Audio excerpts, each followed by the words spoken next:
Merci pour ta gloire, Seigneur. Ta gloire qui est en ce lieu, Jésus. Ta gloire est en ce lieu. Ta gloire est en ce lieu. Oui, ta gloire est en ce lieu. Ta gloire est en ce lieu.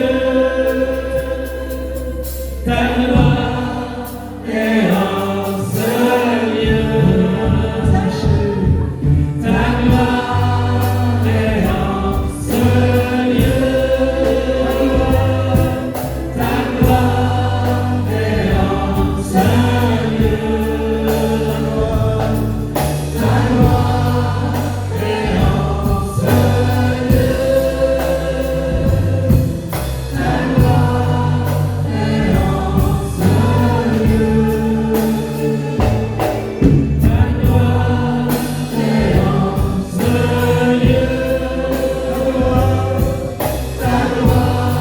est en ce lieu. Ta gloire est en ce lieu. Ta gloire est en ce lieu. Elle me touche, elle me chante. Plus jamais je ne serai plus le même. Elle me touche, elle me chante. Plus jamais je ne serai plus la même. Elle me touche, elle me chante. Plus jamais je ne serai plus la même. Ta gloire est dans ce lieu. Ta gloire est dans ce lieu. Ta gloire est dans ce lieu. Ta gloire est dans ce lieu. Ta gloire est dans ce lieu. Ta gloire est dans ce lieu. Ta gloire est dans ma vie. Ta gloire est dans ma vie. Ta gloire est en ce lieu. Ta gloire est en ce lieu. Ta gloire est en ce lieu. Ta gloire est en ce lieu. Elle me touche, elle me chante. Plus jamais je ne serai plus la même. Elle me touche, elle me chante. Plus jamais je ne serai plus la même. Ta gloire est en ce lieu. Ta gloire est en ce lieu. Ta gloire est en ce lieu. Ta gloire est en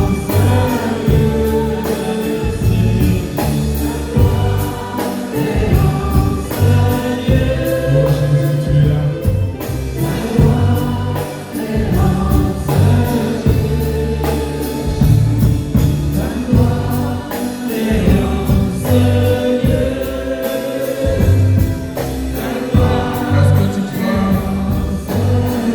Est-ce que tu crois vraiment que sa gloire est en ce lieu?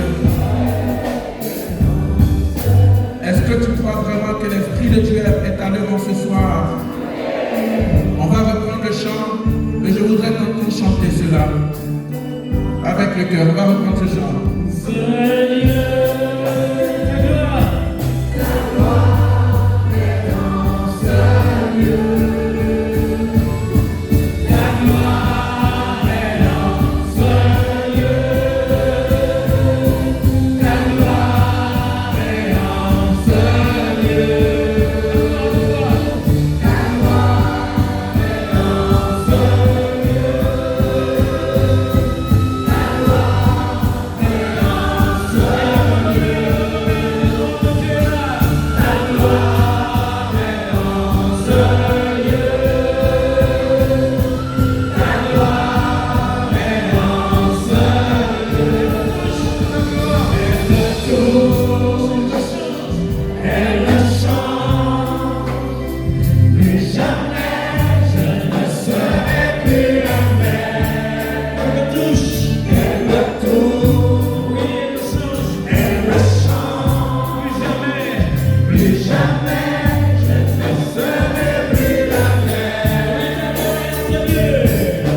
Qu'est-ce que fait cette gloire? Que fait cette gloire? Que fait cette gloire? Que fait cette gloire? Que fait cette gloire? On va s'attraper deux par deux. Prends une personne à côté de toi et faites face. Tenez-vous la main deux par deux. On va reprendre ce chant. Pendant que le cœur va chanter, vous pliez les uns pour les autres.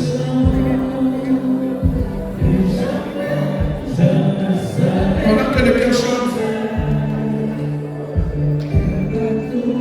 priez les uns pour les autres en demandant la grâce de l'Esprit Saint, que cette onction et cette grâce nous touchent en ce soir, car une chose nouvelle nous sera accordée encore en cet après-midi. Le cœur nous pousse en cela. Nous aurons juste 2 minutes. Nous aurons juste 2 minutes. Laisse jaillir de ton cœur une prière que le Seigneur te mettra. Une prière que le Seigneur te mettra. Le cœur.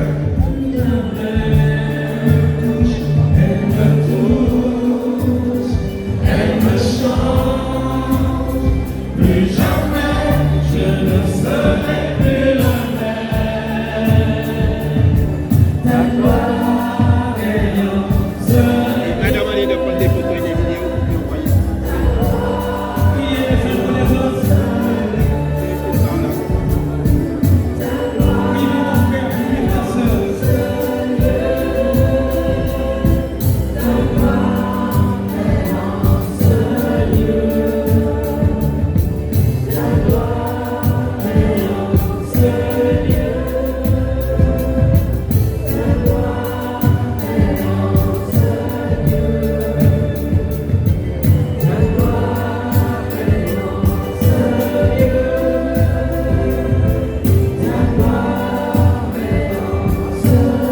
Frères et sœurs, priez, priez. Ne vous occupez pas du chant. Le groupe s'occupe du chant, mais priez les uns pour les autres.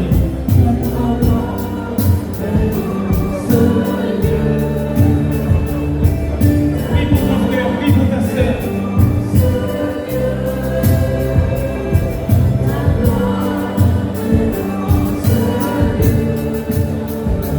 Seigneur notre Dieu, ton nom est grand et ce nom a été invoqué sur ce peuple ici rassemblé. Seigneur, nous te bénissons pour ce que tu continues de réaliser au milieu de ton peuple. Merci de renouveler les grâces que tu as déposées en nous, Seigneur. Nous voulons être des serviteurs remplis de joie à te servir.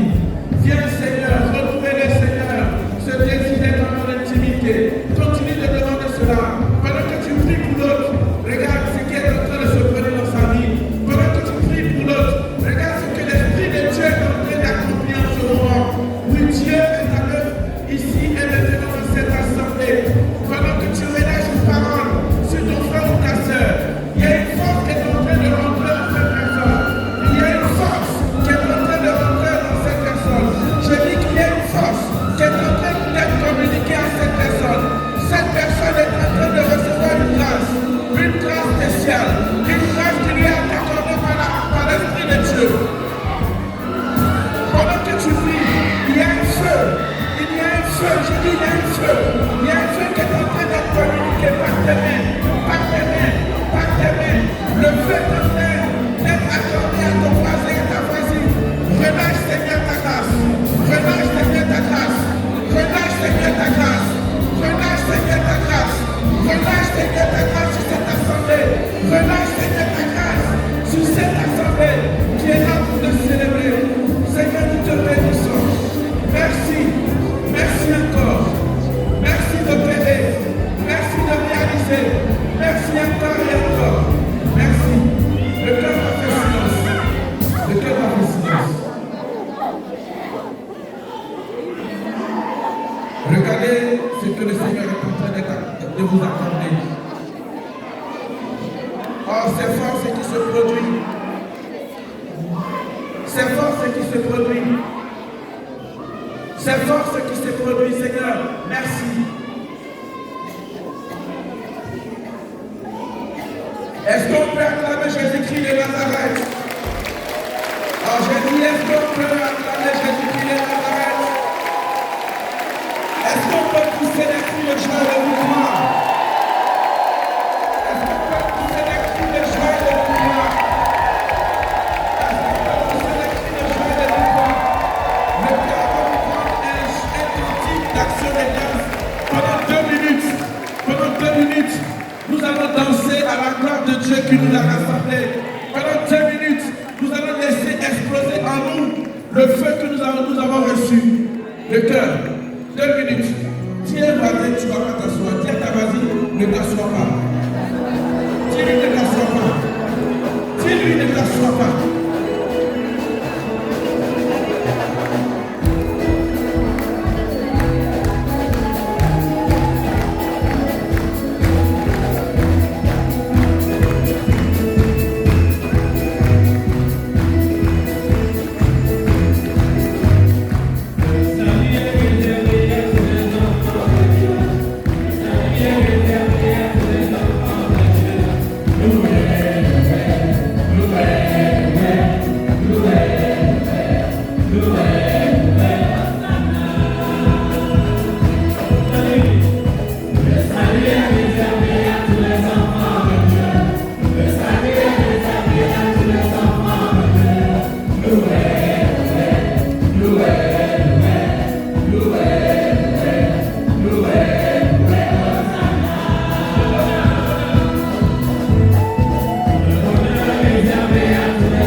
Le bonheur est réservé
Accroche-toi bien, ça va commencer.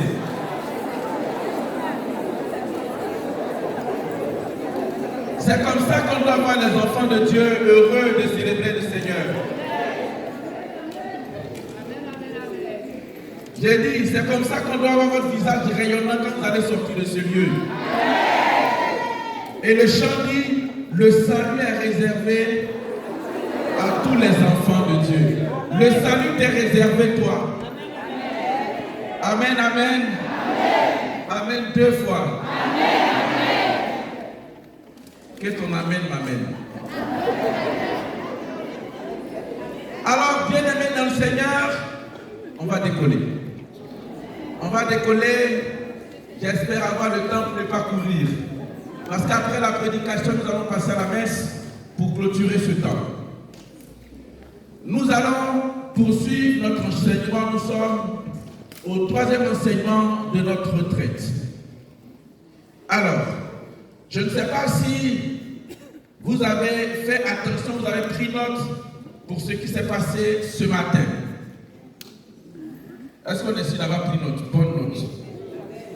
Bonne note. Je veux un volontaire qui va me briefer, qui va résumer ce dont il a été question ce matin, pour montrer au moins que vous suivez. Sinon vous répondez Amen, mais ça ne veut pas dire que vous avez compris. Un volontaire ou une volontaire pour donner un bref aperçu de ce dont il a été question ce matin. Alors pour vous donner le topo, ce matin, le thème principal était les charismes au service de la parole. Alors maintenant, quelqu'un va me faire un bref résumé du contenu de ce que j'ai dit, peut-être en 1-2 minutes. C'est bon? Il y a un micro là-bas? Il y a un micro? Non? Pour ne pas être gêné des regards des gens, je pense que après elle, un autre volontaire, je pense qu'elle va parler au nom des femmes. Amen. Un volontaire homme se prépare. Donc les hommes, concertez-vous. Quand elle va finir d'intervenir, vous aurez à rajouter sur ses propos. Oui, ce matin il a été dit, on a parlé des charismes. Il veut dire chacun de nous, nous avons un charisme et des dons. Il faut que nous sachions les exploiter. Au service de la parole et Poussez un peu encore, poussez un peu pour voir. l'exhortation et prophétie, parole de connaissance. Ok. Amen. On acclame le Seigneur pour elle. Elle a retenu quelques éléments de la prédication qu'elle a fait honneur aux femmes. Alors, un homme, pour que je puisse gagner du temps. Ah, il y en a par ici. Il y a un papa courageux au milieu de nous. Ouais.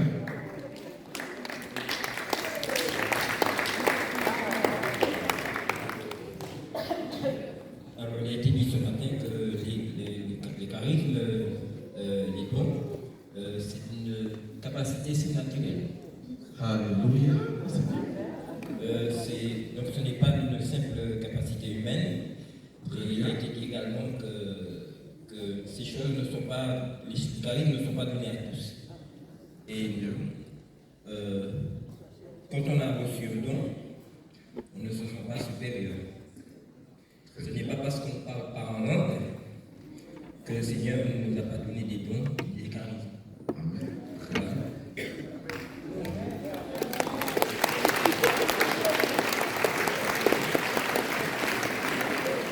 Alors, on sent qu'il a pris les notes. J'ai vu, oui, dans le fond ici. Dans le fond là. On va pousser, hein. On ne va pas regarder ce qu'il a dit. On va aller un peu plus en profondeur. On va essayer de rappeler les différences des charismes au service de la parole. J'avais donné 2 grands groupes de charismes au service de la parole. On va juste les rappeler. Ce n'est pas pour poser une colle. Mais bon, dis-nous ce que tu as retenu.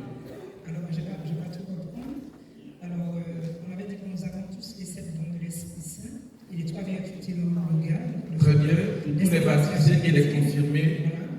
Et pour bénéficier des grâces spirituelles, il faut être appelé par Dieu. L'appel est personnel. Et ensuite, ce charisme devient un mandat communautaire. Cet appel personnel appelle à un détachement.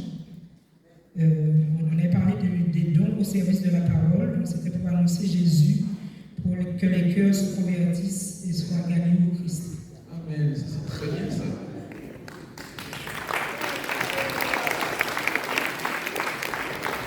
On voit que vous suivez très bien. J'ai vu une main dans le fond à droite. Oui, dans le fond à droite. Non, c'est pas. Il y a le micro qui arrive.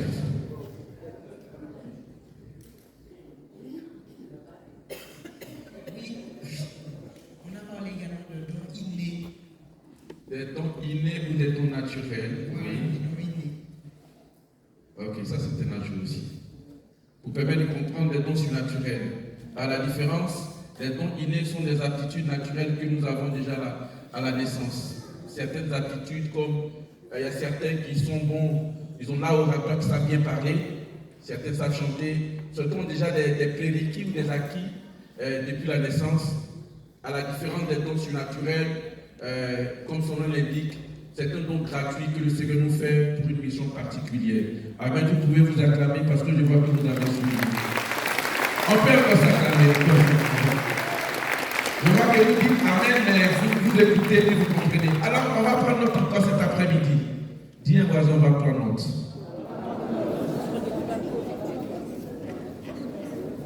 On va prendre note. Le texte d'appui de notre méditation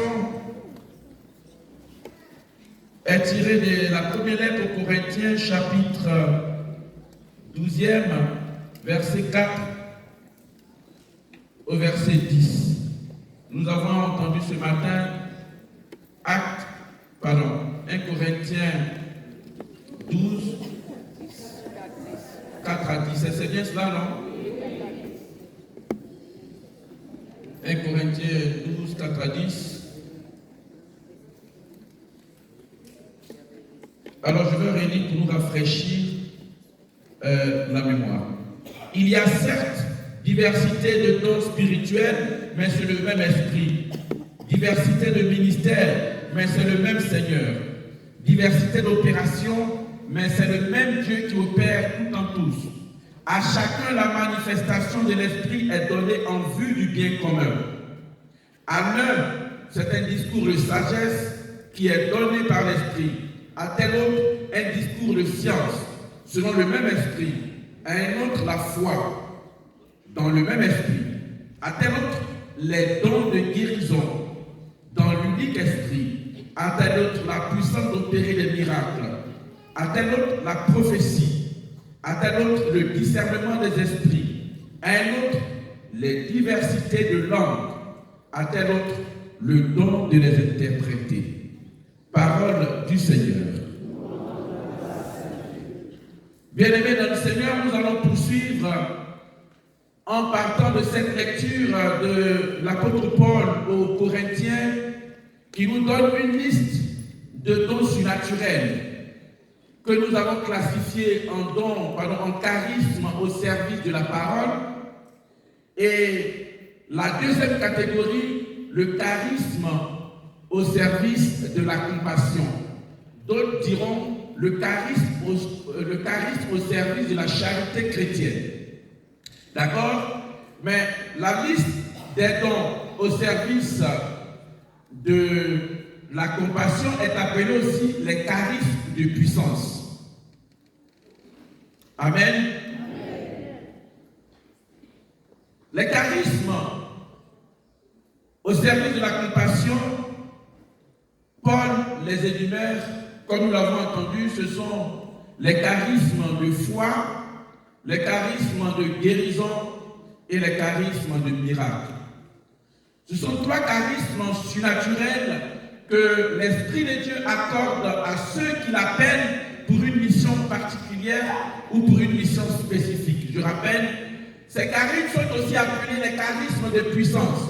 Au travers de ces charismes, nous manifestons la puissance de Dieu sur la création.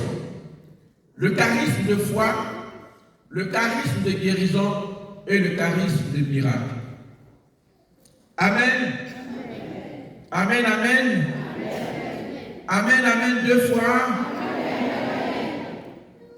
Il y a ces charismes qui sont appelés ces charismes extraordinaires.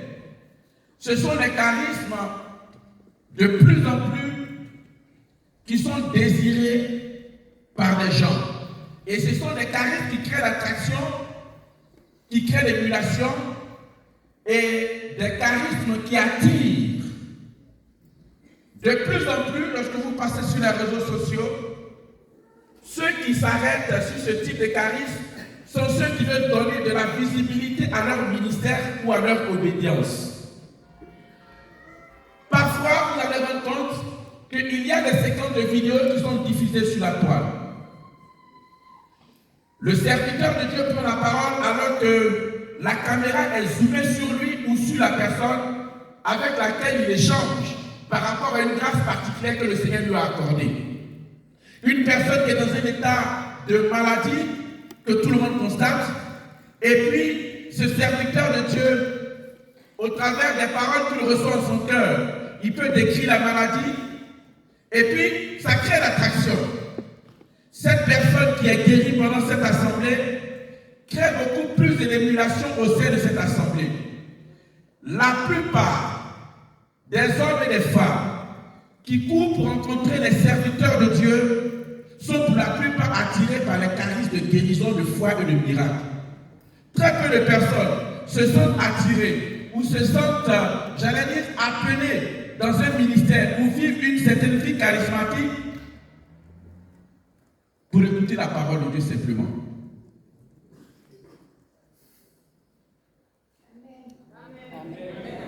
Ce que je suis en train de dire là, vous allez voir des gens qui sont plus attentifs quand nous exerçons les questions de prière, de guérison ou de miracle, mais très peu attentifs lorsque la parole de Dieu est proclamée ou annoncée. Est-ce que c'est faux?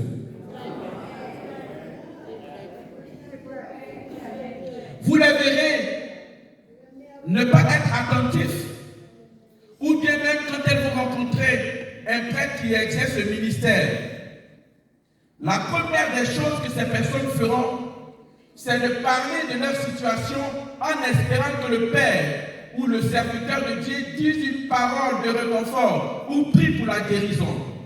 Très peu de temps, ou très peu de fois, ces personnes sont aptes à entendre ou écouter une catéchèse préparatoire à la prière de guérison. Si parfois, ces personnes qui viennent demander l'écoute pour la prière de guérison ou pour une situation de déblocage, on leur demande de poser un geste qui les amène à la conversion ou qui les amène à la repentance, ces personnes ne deviendront plus voir l'homme de Dieu. Je connais des gens qui sont allés rencontrer les prêtres ou les serviteurs de Dieu dans une situation de précarité, où le serviteur de Dieu ou le prêtre leur a demandé, va aussi sacrément parler au Seigneur. Ces personnes sont retournées à la maison et elles ne sont plus venues voir le prêtre ou le serviteur de Dieu. Ce que ces personnes attendent, on a entendu dire que le Seigneur opère des miracles et des guérisons au travers de ta main, parce que tu es un instrument. Mais ces personnes ne sont pas disposées à entendre une catéchèse préparatoire, parce qu'on ne peut pas exercer un ministère de foi, de miracle ou de guérison sans préparer la personne avant de faire la prière. Ce n'est pas possible.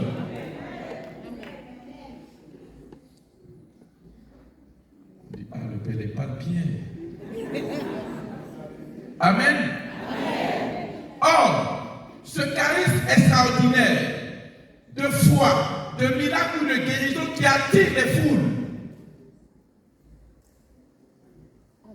ne peuvent s'opérer, ne peuvent se manifester que si l'individu qui désire ce charisme n'a pas ce qu'on appelle les prérequis pour exercer ce ministère, c'est-à-dire la compassion. Tu ne peux pas demander au Seigneur la grâce d'un charisme de guérison. Tu ne peux pas demander au Seigneur la grâce d'un charisme de foi ou de miracle si au préalable tu n'es pas une âme sensible à la précarité de la situation des autres. La compassion est la porte ouverte à la grâce de guérison, de foi et de miracle. Si tu n'as pas de la compassion pour quelqu'un qui souffre, quand le Seigneur va te mettre dans ce ministère, tu ne pourras pas faire long feu. Quand je parle de compassion, je ne parle pas de la sympathie, je ne parle pas de la pitié. La compassion va au-delà de la sympathie et de la pitié. La compassion, c'est la capacité de te mettre à la place de l'autre en désirant lui accorder la restauration de la situation dans laquelle elle se trouve. On peut avoir de la pitié sur une situation de quelqu'un sans se mouvoir. On peut avoir de la sympathie sur une situation de quelqu'un sans rien faire. Or, la compassion va au-delà du simple désir. La compassion t'amène dans ton être à être ému de la situation de l'autre.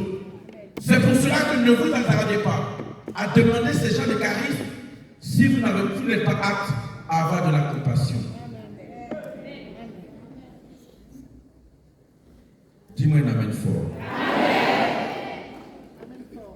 En Matthieu le chapitre 14, à partir du verset 13 jusqu'au verset 14, alors que Jésus avait prêché et avait guéri, il a demandé à ses disciples, allons de l'autre bord pour nous reposer un peu. Ils ont pris le temps d'enseigner. Ils ont pris le temps, Jésus a pris le temps d'exercer son ministère. Et il faut aussi le temps pour se reposer. Jésus prend ses disciples, ils vont de l'autre bord pour se reposer. La même foule qu'il avait entendue le suit. Certains marchent, d'autres vont en bas, mais ils veulent entendre le Seigneur. Jésus, qui avait décidé de se reposer avec les apôtres, les regardait. Il voyait cette foule qui était attirée à lui. Cette foule certainement dans le besoin. Matthieu nous dit que Jésus était ému de compassion à l'intérieur de lui-même pour cette foule qui était comme des troupeaux sans berger. Jésus a décidé d'écourter son repos pour prendre soin de cette foule. Si tu n'es pas capable de sacrifice, ne demande pas le charisme de guérison, de miracle ou de foi. Je vous dis que c'est prenant.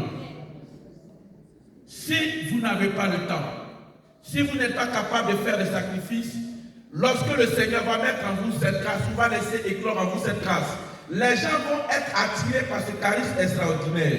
Si vous n'avez pas le temps, vous ne pouvez pas l'exercer.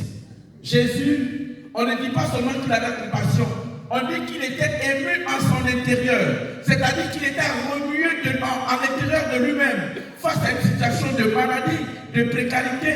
C'est-à-dire, tu ne peux pas désirer prier pour un malade, tu ne peux pas désirer prier pour quelqu'un qui est à l'approche de la mort. Si en ton être intérieur, tu n'as pas l'habitude de rendre visite à un malade, tu n'as pas la compassion d'un malade, tu as peur de toucher un malade, tu ne peux pas demander cette grâce.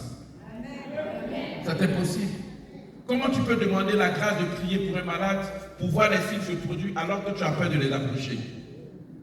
La porte de ces charismes au service de la compassion, c'est effectivement la compassion. Et la compassion, il faut demander cela à Dieu, que le Seigneur mette cela dans ton cœur. Amen. En Marc chapitre 5, à partir du verset 1 jusqu'au verset suivant, Jésus arrive dans un lieu appelé la Décapole. Il est en marche pour aller à Jérusalem. Il passe dans un lieu et se retrouve au cimetière, dans les tombeaux. Il voit un jeune homme qui a été abandonné par sa famille. Il voit un jeune homme qui a été chassé par les gens de son village. Ce jeune homme se retrouve seul dans les cimetières.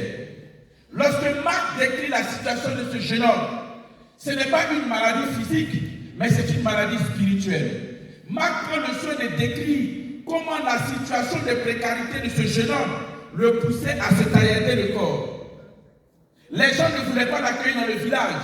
Il avait une telle quantité de démons que Jésus, même en approchant le démon, on n'arrivait pas à quantifier le nombre d'esprits dans ce monsieur-là. Bien-aimé dans le Seigneur, quand Jésus le voit, Jésus regarde cette personne qui se retrouve seule. Jésus n'a pas peur de l'approcher.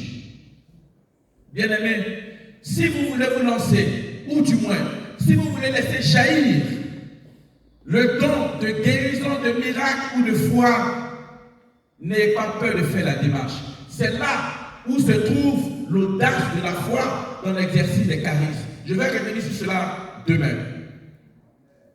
Vous savez, quand quelqu'un est pourchassé par un esprit, je me rappelle, j'étais invité dans une paroisse où c'était une mère qui était malade, et puis après j'ai échangé avec une jeune dame belle de figure, mais qui peinait à trouver quelqu'un pour se marier. Elle avait fait plusieurs expériences sans suite favorable. Alors, pendant que je parlais avec la dame et que je l'écoutais, j'ai senti une odeur. Vraiment une odeur désagréable. Et l'image intérieure que je voyais, c'était de l'eau de poisson qu'on avait nettoyée et qu'on avait versée. C'est-à-dire que spirituellement, cette dame avait revêtu une odeur qui repoussait les gens. Physiquement, belle de figure, elle portait un parfum. Si vous sentez, c'est bon. Mais spirituellement, dans le monde spirituel, elle repoussait les gens. Cette jeune dame, ceux qui ont la connexion spirituelle, si ces personnes savent, n'auront pas l'audace de s'approcher de cette dame parce qu'elle dégage une odeur qui repousse. Est-ce qu'il y a des gens encore qui veulent le temps de guérison? Il y en a encore? Il y en a, vous voulez? Vous voulez? Il y en a qui veulent s'exercer dans le ministère de délivrance? Il y en a qui veulent?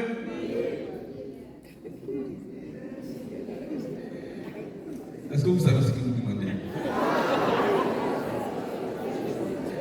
Un jour, alors qu'on était appelé, il fallait faire une traite de délivrance, j'en ris, parce que vous ne savez pas ce que vous demandez. On était appelé, il fallait faire une traite de délivrance dans une famille. On avait gardé la voiture, on descendait avec un groupe de renouveau, je crois que c'était le noyau. Et puis là, on entre, moi je rentre, la famille me salue, je vois une jeune fille qui était en convulsion, qui était pratiquement trans, qui disait des paroles comme ça, l'esprit parlait en elle. Voilà. Et puis, les membres qui étaient là, c'était quelques, on a pris 2 ou 3 gens du renouveau, et puis on allait là-bas pour la prière. Quand on est arrivé, la jeune dame qui était en convulsion, l'esprit a regardé une personne des 3 membres du renouveau là, et il disait, mais toi, le groupe a décidé de faire une chaîne de jeûne et de prière. Tu n'as pas jeûné, tu as mangé. Tu as mangé et puis tu veux me chasser.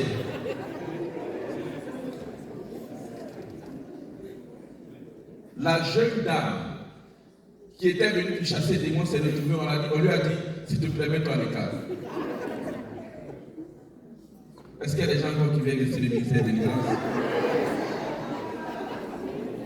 Il y en a encore, ce n'est pas pour vous apeurer. En fait, je vais vous dire, plus le Seigneur vous donne une grâce extraordinaire, plus le Seigneur va vous demander des comptes. Mais ces dons supranaturels ont des exigences. C'est vrai que c'est un don généreux, c'est un don gratuit que le Seigneur fait. On n'a pas demandé, parfois tu ne demandes même pas que le Seigneur te donne. C'est tout à l'heure quand je vais aborder la question de comment on exerce, vous verrez comment l'exercer. Mais quand le Seigneur te donne cela et que tu le manifestes, il y a des exigences qui sont rattachées à ce type de ministère extraordinaire. Les gens sont attirés. On dit, ah le gars c'est un exorciste, c'est un prêtre qui est dans le ministère de délivrance. Voilà, il y a des démons, même en le voyant, des démons qui cliquent, me veulent tout ça. Mais vous ne savez pas les exigences qui sont rattachées à sa vie et à ce ministère. Bon, toi tu aimes manger les plats succulents, les plats savoureux, et puis tu veux faire délivrance. La jeune sœur, on lui a demandé de faire chaîne de jeûne avant d'aller, elle a mangé. Quand elle est arrivée dans la famille, le démon dit, toi là, tu ne peux pas me chasser parce que tu as mangé avant de venir ici. Amen. Amen. Amen. Est-ce qu'on entend, est-ce qu'on le comprend? Oui. Est-ce que vous êtes concentrés? Oui. Je peux pousser?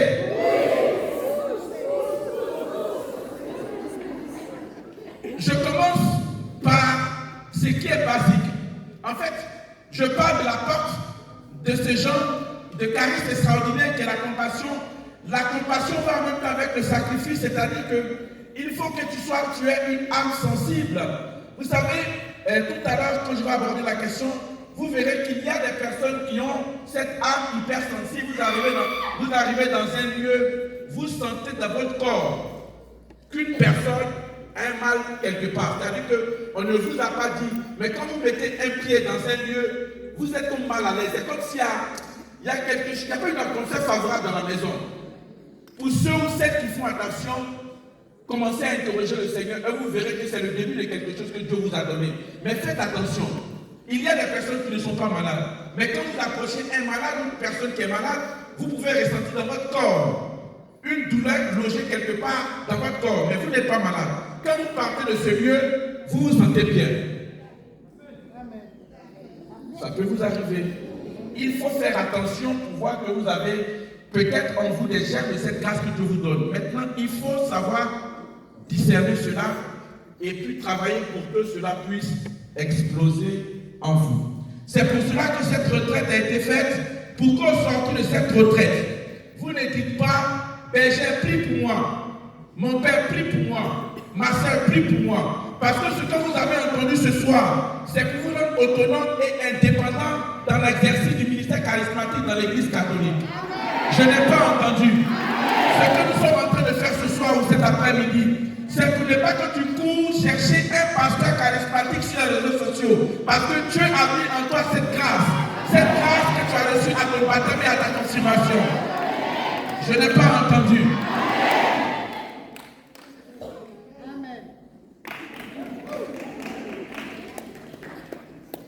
Je vais pousser encore. Vous savez, la guérison physique ou la guérison spirituelle nécessite une certaine disposition des personnes qui veulent l'exercer.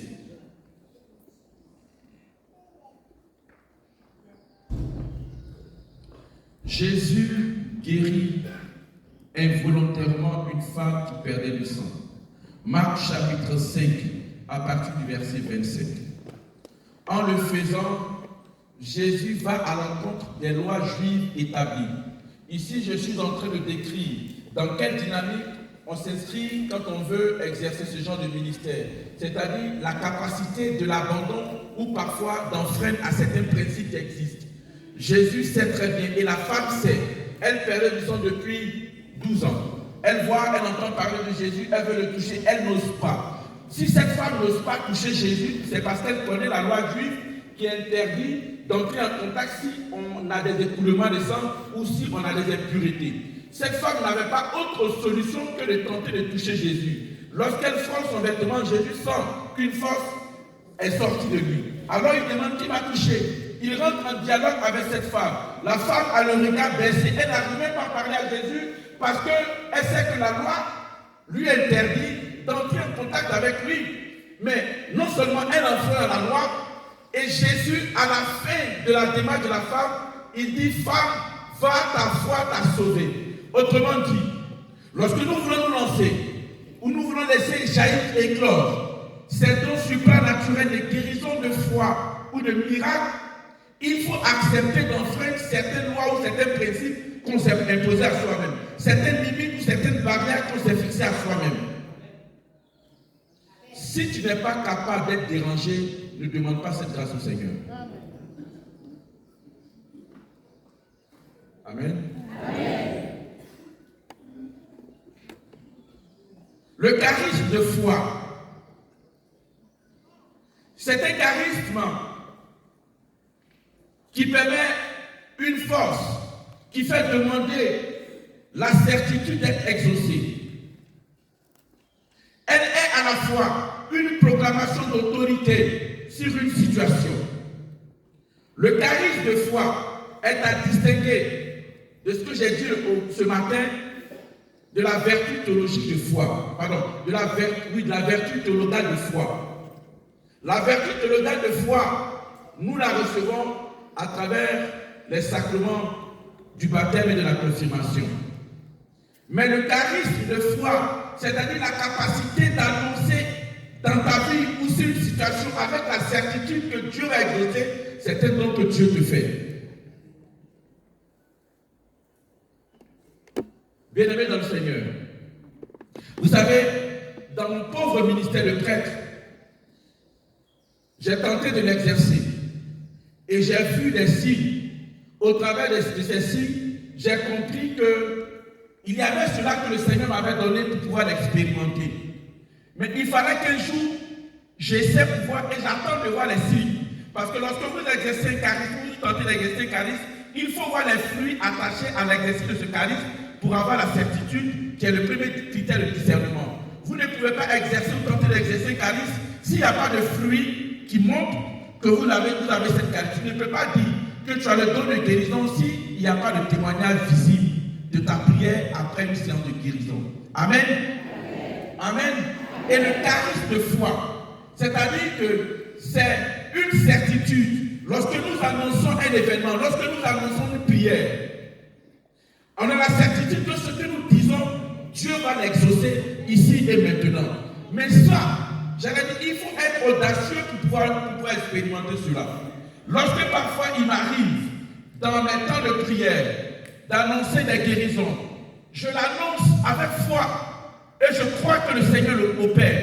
Même s'il n'y a pas des gens qui viennent me dire, mon Père, j'ai été guéri ici ou là, à force de l'exercer, après les prières, après les rencontres, j'ai vu des gens qui m'ont vu après des séances de prière, venir me dire, mon Père, vous avez dit telle chose pendant la prière, je sens que j'ai été guéri instantanément pendant la prière. J'ai vu cela. J'ai vu des gens laisser leur vécu parce que j'ai déclaré avec la foi que Dieu est capable de l'opérer. Mais c'est à force de l'exercer et les témoignages qui s'en sont suivis qui m'ont permis de continuer de le faire. Alors, ces gens de charisme extraordinaires peuvent être parcellaires ou permanents. C'est-à-dire, Dieu peut t'accorder la grâce du charisme de guérison, de miracle ou de foi à un moment bien précis. Ça ne veut pas dire que ce charisme reste permanent. Est-ce qu'on me comprend? C'est-à-dire, tu es invité dans un endroit pour prier pour quelqu'un. Ce jour-là, à ta prière, le Seigneur accorde la guérison à une personne. Dans une autre situation où tu vas prier, tu peux prier et la personne peut ne pas être guérie. Je veux dire, ce charisme peut être donné de façon parcellaire ou de façon permanente. Pour le découvrir, il faut le pratiquer et l'exercer. J'en viendrai par la suite. Le charisme de guérison, comme le nom l'indique, c'est la guérison physique ou la guérison spirituelle. Dans le ministère public de Jésus, en exerçant ce charisme, il y a des personnes qui ont été guéries instantanément, il y a des personnes qui ont été guéries dans le temps. Si le Seigneur vous fait la faveur d'avoir ce charisme de guérison ou de foi, d'annoncer quelque chose, ou le charisme de miracle, c'est-à-dire de prier pour quelque chose d'inattendu,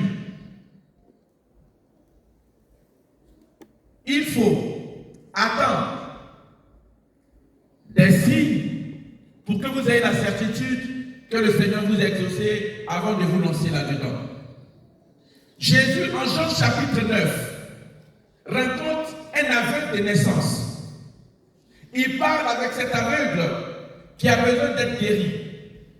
Jésus, pour guérir l'aveugle, il va prendre de la boue. Il va mettre de la salive. Il va appliquer sur les yeux de l'aveugle. Il va lui demander, est-ce que tu arrives à voir? L'aveugle va dire, non, je vois, mais je ne vois pas très bien. Il va poser encore un autre acte. Est-ce que tu vois bien? Il dit, non, je vois, mais je vois des hommes comme des arbres. Et Jésus va lui dire quoi? Va te laver à la piscine de Siloé. Alors la question qu'on peut se poser, est-ce à dire que Jésus n'avait pas la capacité de guérir de manière instantanée cet aveugle de naissance? Jésus a tout le pouvoir.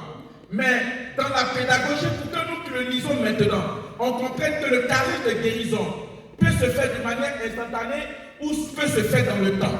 Il y a dans les assemblées de prière des guérisons qui peuvent s'opérer en même temps ou des guérisons qui peuvent être différées. Cet aveugle de naissance, la boue lui a été appliquée, mais à la fin, Jésus lui a dit, va te baigner à la piscine de Siloé. Jésus rencontre un aveugle qui s'appelle Bartimée. Jésus rencontre cet aveugle. Il lui pose la question, veux-tu être guéri? L'aveugle dit oui, je vais être guéri. Et Jésus dit, vois comme tu l'as demandé. Jésus n'a pas eu le temps de l'appliquer, de lui appliquer de la boue ou de lui demander d'aller se baigner à la piscine de Siloé. Deux aveugles ont rencontré Jésus mais n'ont pas été guéris de la même manière. Il y a un qui a été guéri de manière instantanée, il y a un dont la guérison a été différée. Dans nos assemblées charismatiques, quand vous entrez dans les groupes de renouveau, dans vos paroisses, lorsqu'on prie pour une situation d'une personne, la guérison peut débuter. C'est en ce moment que doit se mettre en branle la chaîne de prière d'intercession des membres de la communauté, pour que la guérison qui a commencé dans la vie d'une personne puisse aller jusqu'à son terme. Or, très souvent, dans nos assemblées de prière, dans nos groupes de renouveau charismatique, il y a des personnes qui ont vu les débuts de guérison, mais qui ont été abandonnées à leur sort. C'est-à-dire, ces personnes n'ont pas poursuivi la guérison et ont eu l'impression que la guérison ne venait pas de Dieu. Si vous n'avez pas la connaissance de savoir qu'il y a des guérisons instantanées et des guérisons différées, il y a des personnes qui vont voir un début de guérison, mais qui vont rester au stade du début de guérison.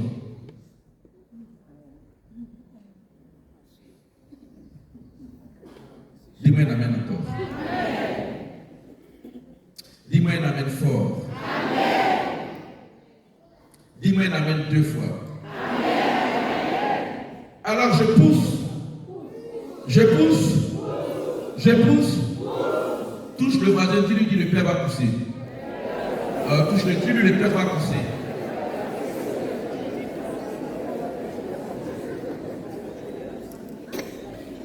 Comme je l'ai dit, les charismes de guérison, de foi ou de miracle, on vous porte d'entrer la compassion. C'est-à-dire la capacité de se laisser émouvoir par rapport à une situation. Deuxièmement, il faut avoir du temps pour écouter. Parce que pour prier pour une personne, il faut l'écouter. Il faut avoir du temps pour écouter. Or, pour avoir du temps pour écouter, ça coûte du temps. Ça prend du temps. Hein? Dis à un voisin, ça prend du temps.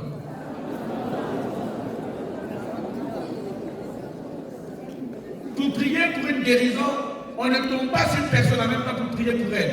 Parce que vous ne savez pas si la maladie qu'elle porte est une maladie d'origine mystique ou d'origine naturelle. Si c'est une maladie psychologique ou c'est une maladie naturelle. Donc il faut écouter pour que la personne parle. Si cette personne arrive à parler, ou bien écouter un membre de la famille vous expliquer la situation avant de vous lancer dans ce genre de prière. Amen. Amen. Je n'ai pas entendu. Amen. Amen. Je n'ai pas entendu. Amen. Il faut être capable de consentir des sacrifices pour la personne.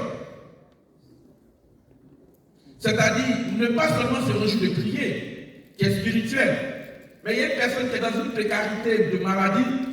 Vous pouvez accompagner cette personne par la parole de Dieu. Vous pouvez accompagner cette personne en l'aidant à payer ses médicaments, parce que tout n'est pas forcément spirituel. La compassion pour accompagner une personne ne veut pas dire forcément il faut d'abord prier pour la personne. Vous écoutez cette personne, peut-être qu'elle a juste besoin d'un paracétamol pour guérir. On ne va pas perdre le temps à la prière. Ou bien, alors que cette personne peut prendre paracétamol, pourquoi tu veux prendre du temps pour prier? Il faut économiser du temps. Amen fort. Amen 2 fois. Je pousse encore. Alors, pour essayer de voir ou pour discerner. Tout à l'heure, j'ai donné un exemple pour des personnes qui sont sensibles à la douleur des autres. Pour que vous voyez, est-ce que vous n'avez pas déjà des dispositions pour pouvoir vivre ce ministère? Il y a une autre disposition encore qui peut attirer votre attention, c'est si vous remarquez vous êtes beaucoup sollicité pour des prières pour les malades. C'est-à-dire que ce n'est pas vous qui demandez, mais c'est des gens qui vous sollicitent pour prier pour les malades ou pour prier pour elles-mêmes. Ce n'est pas vous qui demandez. Si vous vous rendez compte que de plus en plus on vous sollicite, c'est que c'est un signe de la part de Dieu. Peut-être que vous n'avez pas fait une fusion de l'Esprit Saint pour savoir que vous avez le don de guérison, mais il y a des événements, des circonstances dans votre environnement qui peuvent vous donner des signaux pour savoir que vous avez déjà cela en vous, parce que les gens vous sollicitent. Amen. Amen. Amen. Amen.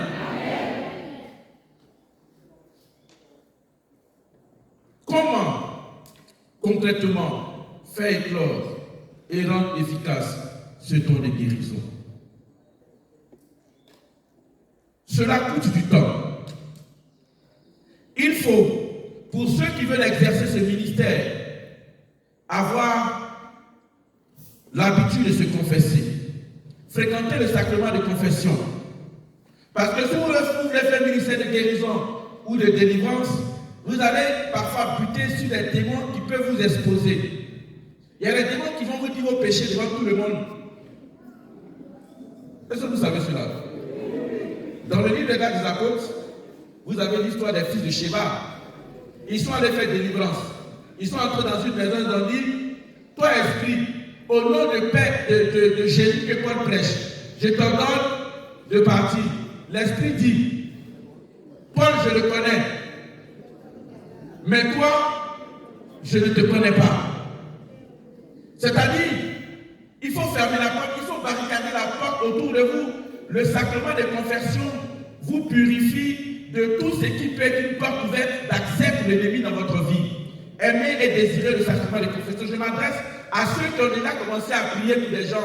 Si vous priez pour un acte de foi ou priez pour la guérison, commencez à découvrir le sacrement de confession. Deuxièmement, désirez des temps de jeûne et de privation. En Matthieu chapitre 17, verset 21, alors que les disciples avaient été sollicités pour expulser le démon, ils n'ont pas pu. Le père prend l'enfant, il vient voir Jésus. Il dit, mais pourquoi est-ce que tes disciples n'ont pas pu chasser cet esprit? Jésus lui dit, il dit à ses disciples, ce genre de démon ne sort que par le jeûne et la prière. C'est-à-dire que les disciples avaient l'habitude de chasser les démons. Mais dans le champ charismatique, tu peux rencontrer des cas que tu n'as pas encore vécu. Alors, cela nécessite une certaine disposition de ta part. Tu ne peux pas demander à faire un ministère de délivrance si tu n'as pas l'habitude de jeûner. Il n'a pas dit de jeûner, il dit jeûner. Un jour ou 2 jours dans la semaine, vous pouvez prendre un temps de jeûne. Pas parce que vous allez en mission, mais parce que vous imposez cela 1 fois ou 2 fois dans la semaine. N'attendez pas forcément le temps de carême pour le faire. Amen. Amen, amen. Lorsque vous arrivez à prier pour une personne, lorsque vous faites des déclarations de guérison, comme il m'arrive de faire souvent, si vous ne voyez pas les signes s'opérer, ne vous découragez pas. Dis un voisin, ne te décourage pas. Dis-lui, ne te décourage pas. Oh, dis-lui, ne te décourage pas. Touche-le, dis-lui, ne te décourage pas. Vous pouvez aller prier dans une famille pour une personne malade. Le Seigneur va vous mettre à cœur que cette personne va guérir. Lorsque vous tournez les dos, que vous allez à la maison, les gens commencent à pleurer dans la cour là-bas. Les gens pleurent. Mais vous aurez l'impression que vous avez échoué. Est-ce que Dieu vous a trompé? Mais il faut vous tromper pour un jour réussir. Si à la première prière tu te décourages, tu ne peux pas exercer ce genre de ministère.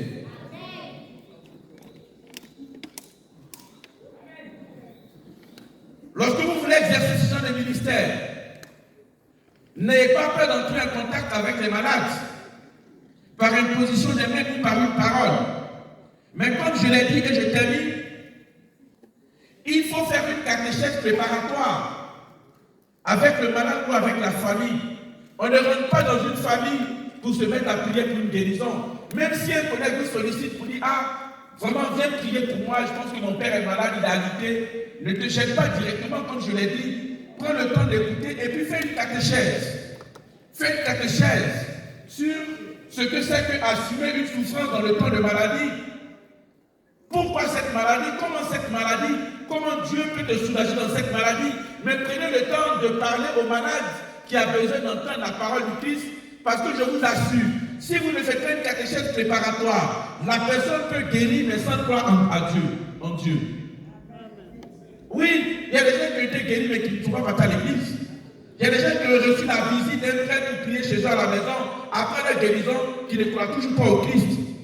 C'est pour cela, le but, comme je l'ai dit, des sacrements, le but des charismes, qui est de manifester l'amour de Dieu, mais aussi d'annoncer l'amour de Dieu pour le salut des hommes. Amen. Celui qui est guéri, il a besoin d'être sauvé. mais tu ne peux pas prier directement, il faut lui faire une catéchèse préparatoire. Alors, que ce soit pour le charisme au service de la parole ou pour le charisme de compassion, nous avons besoin d'un discernement. Ce sera ma conclusion. Discernement du noyau. Vous êtes dans un groupe, vous sentez une grâce particulière. Parlez-en aux membres du noyau. À la responsable, j'allais dire, mais parlez-moi du noyau. Et avec le noyau va commencer à expérimenter avec vous. Ne commencez pas à l'exercer publiquement, mais commencez à l'exercer en accord avec les membres du noyau qui sont plus expérimentés que vous. Dans le discernement, nous avons ce qu'on appelle le discernement par l'intelligence. C'est-à-dire quand une personne qui est en train d'exercer le ministère pour voir si cette personne a été vraiment inspirée de Dieu, voyez sa pratique religieuse. Voyez les fruits qui sortent de sa vie chrétienne. Il y a également le discernement par l'expérience. Le discernement par l'expérience, c'est la capacité de partager avec une personne qui vit déjà ce ministère, pour que cette personne vous dise si vous êtes dans le vrai ou dans le faux. Amen. Amen. Quelqu'un qui est plus expérimenté que vous sera à même de vous expliquer ce que vous vivez. Et le troisième niveau de discernement, c'est le discernement charismatique ou par intuition. Le Seigneur vous met à cœur que ce que vous êtes en train de vivre vient de lui. Mais il faut être accompagné par les membres du noyau. Je poursuis. Il faut également avoir un accompagnateur spirituel, un prêtre de préférence, avec qui vous allez partager ce que vous vivez. Il y a des choses que vous pouvez recevoir en vision. Vous allez pouvoir recevoir cela en songe. Vous allez recevoir peut-être une motion intérieure. Peut-être que vous allez prier pour quelqu'un, on vous a dit que la personne est guérie. Vous avez constaté que de plus en plus vous priez pour cette personne, il y a des témoignages qui se font.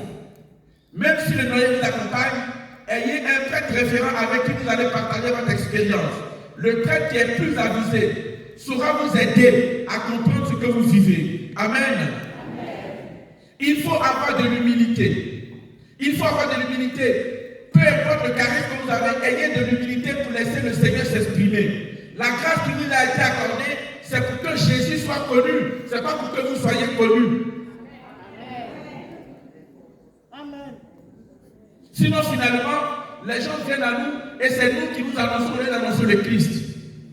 Il faut de la gratuité. Lorsque nous manifestons un charisme naturel ou spirituel, il ne faut pas demander en échange de l'argent ou demander en contrepartie un service. Dieu t'a donné gratuitement, il faut que tu exerces ton charisme. On ne paye pas pour faire un culte spirituel. Si une personne vous dit de donner l'argent pour faire un culte spirituel, n'allez pas là-bas. Dis à un voisin, n'allez pas là-bas. Non, dis-lui bien, n'allez pas là-bas.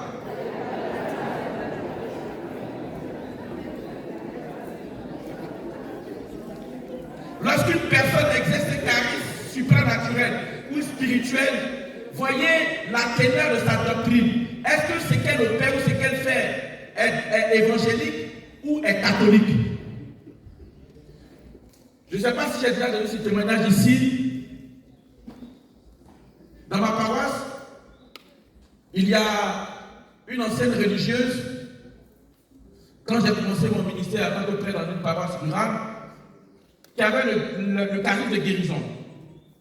Les gens venaient là-bas pour prier avec elle. D'accord?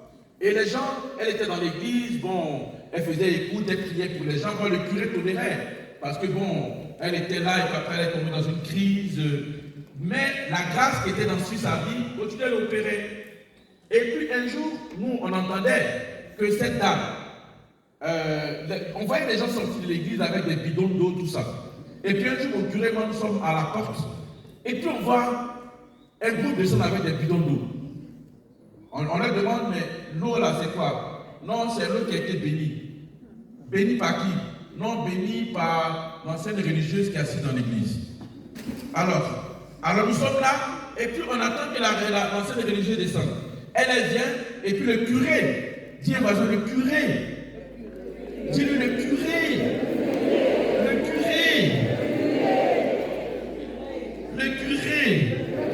Le curé lui demande, ma soeur, mais l'eau. Elle dit oui. Et puis le curé lui dit, mais tu sais que tu n'as pas le pouvoir de bénir l'eau. Elle dit oui. Et puis le curé lui demande, mais pourquoi tu bénis? Et elle dit, je bénis aujourd'hui, je bénis demain, et toi-même curé, je te bénis.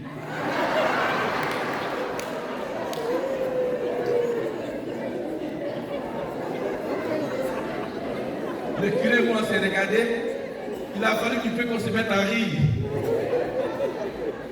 Or, la sœur en question avait le don de guérison. Les gens utilisaient l'eau pour aller, je ne sais pas où, mais ils recevaient la grâce de la guérison. Mais la doctrine n'était pas saine. Faites très attention. Lorsque vous fréquentez des personnes qui prient, essayez de voir leur pratique. Il faut tenir compte de la doctrine. On a beau être charismatique, même si c'est un prêtre, même si c'est un prêtre qui a été ordonné par l'Église, qui a été son ministère, attention, faites attention en regardant certaines pratiques pour voir est-ce que c'est évangélique ou est-ce que c'est catholique. Amen. Je le dis pour vous mettre en garde parce qu'on peut parler en langue, on peut avoir des témoignages de guérison, mais il y a des pratiques qui peuvent ne pas être théologiquement correctes. Amen. Vous voulez notre témoignage encore? Je vous donne ce témoignage. J'ai écouté monsieur, un homme d'affaires, qui est venu demander une prière pour ses activités qui étaient bloquées, tout ça. Et puis en écoutant, je lui ai demandé est-ce qu'il avait déjà été accompagné par quelqu'un, tout ça. Il m'a dit si. Bon, donc je lui demande comment s'est fait l'accompagnement, quels sont les cheminements qui t'ont été donnés, quels genre de prières tu as fait, tout ça, pour savoir à partir de quoi je peux lui proposer quelque chose. Alors il m'a dit non, qu'il était sur une certaine maman qui a des révélations sur la Vierge Marie. Ça dit que la Vierge Marie lui parle. Et puis elle te parle.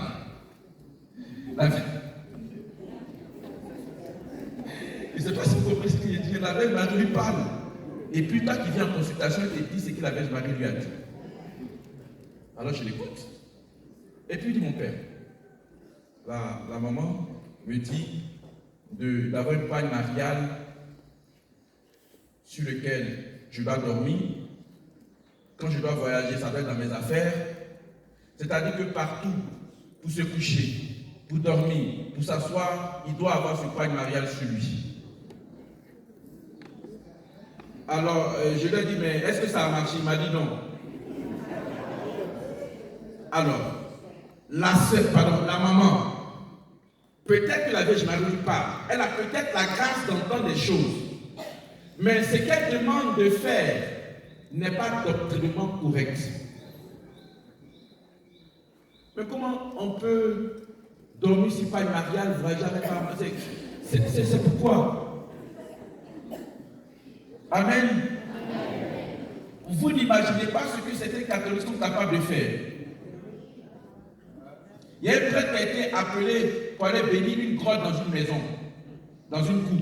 Le monsieur il a fait une grotte dans sa cour, il a demandé au curé de la parole d'aller faire la bénédiction. Le curé fait la bénédiction et puis il sent en lui-même un malaise. Il sent en lui-même un malaise.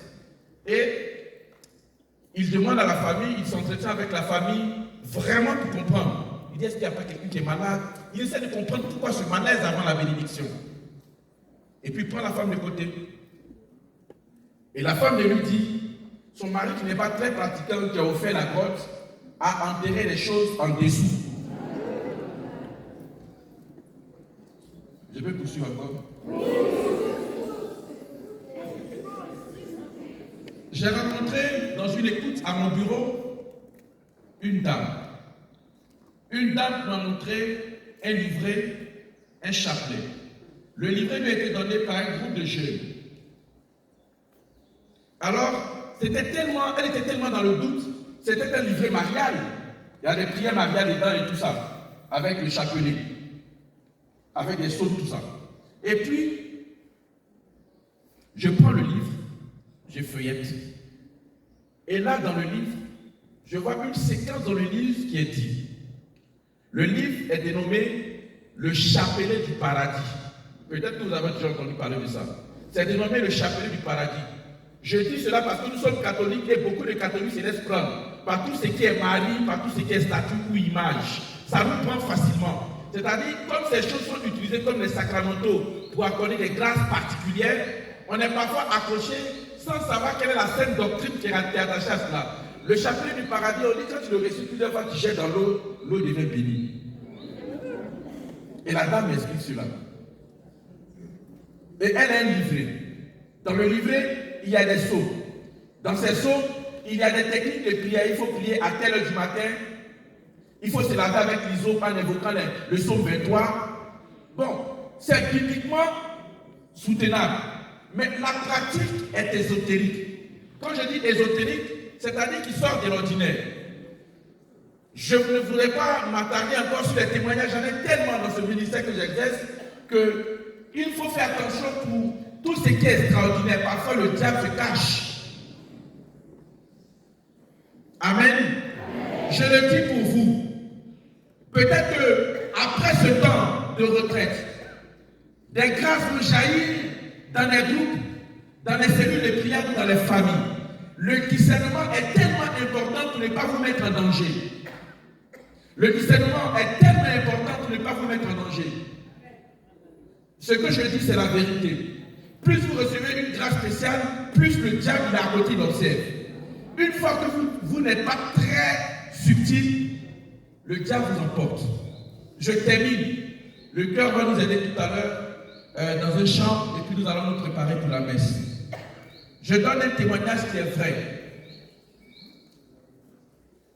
Vous savez qu'il y a un pape africain qui s'appelle Christophe XIV. Ce pape africain, enfin autoproclamé, était un prêtre exorciste dans le diocèse, dans l'archidiocèse de Cotonou, c'est au Bénin, en Afrique de l'Ouest. C'est un prêtre exorciste mandaté par son évêque auprès d'une dame.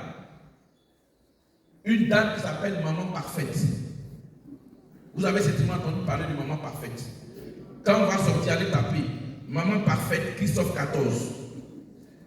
C'est un prêtre qui avait le don charismatique. C'était un prêtre exorciste mandaté par son évêque auprès de la dame pour voir plus ou moins la crédibilité et la catholicité de ses pratiques parce qu'elle attirait du monde. Elle attirait plus de monde que l'église catholique même du diocèse. Quand elle organise une assemblée, elle peut te remplir un stade. Elle peut te remplir un stade. Et par manque de lucidité, la dame, Maman Parfaite, a autoproclamé le prêtre pape. Et elle dit, dans la révélation que la Vierge lui a donnée, il y a un pape qui va venir là, c'est pour faire la passation d'autorité. Et ce qu'elle a dit, effectivement, le pape Benoît XVI était allé en visite au Bénin, à Ouida, pour l'exhortation apostolique pour le deuxième synode africain, pour écrire le synode sur l'Église africaine. Il allait au Bénin. Et comme dans sa prophétie, elle a dit, il y a un pape qui va venir, qui fait la passation avec un autre pape, les gens ont cru. Le pape Benoît XVI est effectivement parti au Bénin. Il est retourné. Le pape, un prêtre exorciste, s'est autoproclamé Christophe XIV. La dame a été excommuniée. Elle avec elle, des anciens séminaristes qui sont sortis des ordres, des anciennes religieuses qui sont sorties des ordres. C'est-à-dire que vous la voyez, vous la verrez comme c'était une congrégation.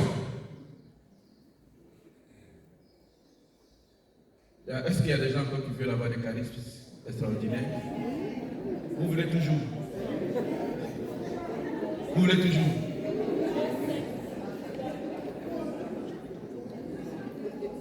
Vous voulez toujours? Amen. Amen. C'est une mise en garde. En fait, je termine par cette note de discernement. Si vous demandez au Seigneur, vous allez laisser éclore ces charismes, vous allez commencer à l'exercer, il faut vous faire accompagner. Il faut vous faire accompagner. Ne restez pas seul. Le diable peut vous tromper. Il faut vous faire accompagner. C'est pour cela que même quand nous avons ces assemblées, il y a des prières de guérison, on demande aux personnes d'aller à l'hôpital pour certifier qu'elles ont été guéries. Pour ne pas tomber dans l'émotion ou dans la superficialité. Les grâces accordées sont des grâces réelles, mais il faut se faire accompagner. Que Dieu vous bénisse.